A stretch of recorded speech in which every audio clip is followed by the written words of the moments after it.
Assalamualaikum warahmatullahi wabarakatuh. Welcome back to my debating class. Today I'm going to do Q&A to review all materials for this whole semester. You have sent me some questions on the video previously, so stay tuned and keep watching. Okay, without further ado, let's get started. Okay, question number one from Dela to read is Kia. I'll ask you some question. My question is why the first speaker keeps waving his hands to prevent other from speaking. Actually, they're not preventing people to speak, but they're asking for points of information.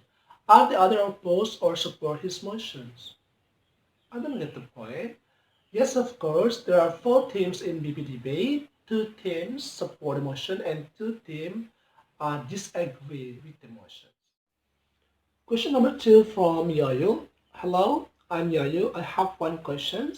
For example, there is a question from opposing government addressed to the opposing opposition team, but the opposing opposition team has explained all it takes from definitions, status quo, arguments, and other with enough weight, but we'll have time to answer questions from opponents. Actually, status quo and definitions should be given by the opposing governments, the prime minister, but it's okay. Does not answering the question be a problem in the assessment for opening a position?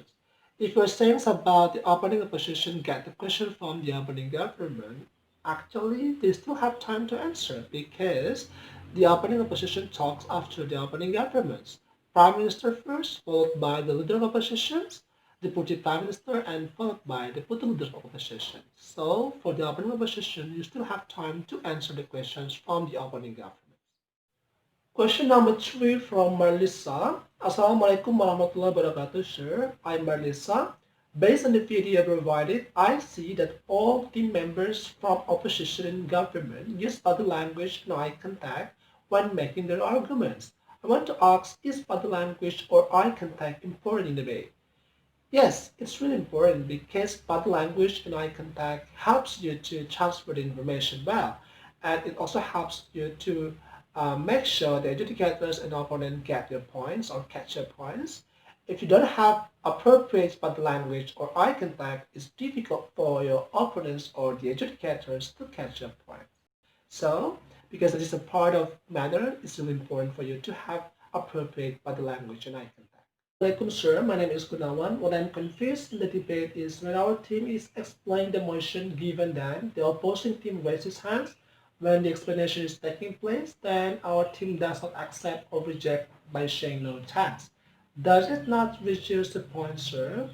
Okay, rejecting points of information is normal, but as a good debater, you need to accept at least one or two points of information. My name is Imli Diana. I have a question. Sometimes if I watch a debate video on YouTube or other social media and the jury mentions the winning team, I feel very confused.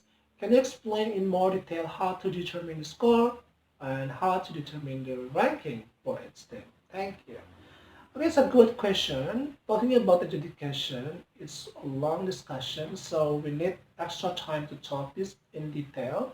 I expect you to ask specific questions, but if you're asking about how to determine the score and how to determine the ranking, of course, based on the performance of the debaters. We need to compare four teams, then we can score, rank the teams first to fourth. So for more detail, I've given you the materials in the third meetings about education and debating. So role fulfillments and engagement of the debate, and also the quality of arguments and the contribution in the debate is the most important part in education. Assalamualaikum, sir. My name is Yulianti. I have a question. In a debate competition, each speaker has got his own time division. If a speaker has spoken past the allotted time, does what he says get points or vice versa? Thank you, sir. Okay, 7 minutes and 20 seconds is maximum time for each speaker. So if you speech more than that, the educator will not record your speech. If your speech less than 7 minutes 20 seconds, that's okay, but make sure you do your best by maximizing your time management. Okay, Assalamualaikum sir. Sorry late. My name is Supriyadi. On this occasion, I want to ask about the debate video that you signed last week. In the video, the team is divided into two, namely the government and the opposition team. My question is, when the opponent government finishes with his speech, why not proceed by opening opposition? Because as the material we discussed earlier, the system used in a cross system after opponent government after completing the arguments, it will be continued by the opposition opponent. Then proceed to the second speaker from the government team and so on and so forth. And how can it be like that? I see it's very different from what we practiced so far. That's all my question, thank you.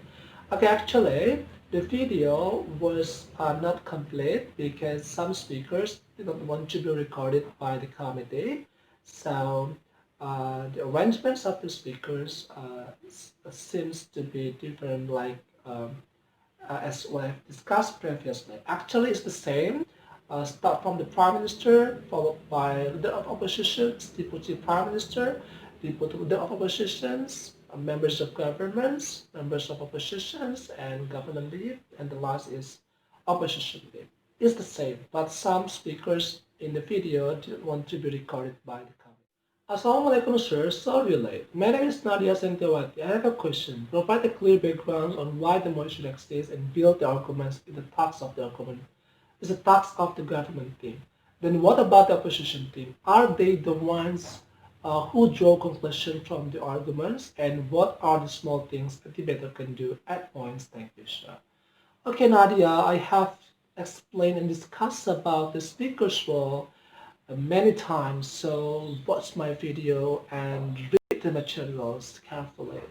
If you ask these questions, it's disappointing because you are asking about the job of the speaker, and I've explained it many times. Okay, read the material. The last question, Assalamualaikum sir, I'm Asmi Aprilia. Apologize for the delay.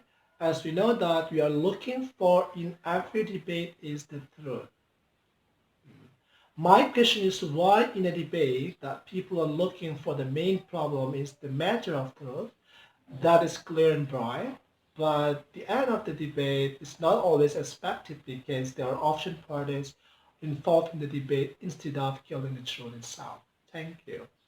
Okay, I just want to remind you in competitive debate, we are not talking about which one is true and which one is untrue, which one is wrong and which one is right, but we are discussing about a topic and the debaters are required to tell the logic of the discussions and which team is the winning team in the debate is the team who can explain their logic clearly and who can also tackle down the logic of their opponent. So why don't we talk about which one is true and which one is untrue? Because we do not have a clear parameter or not.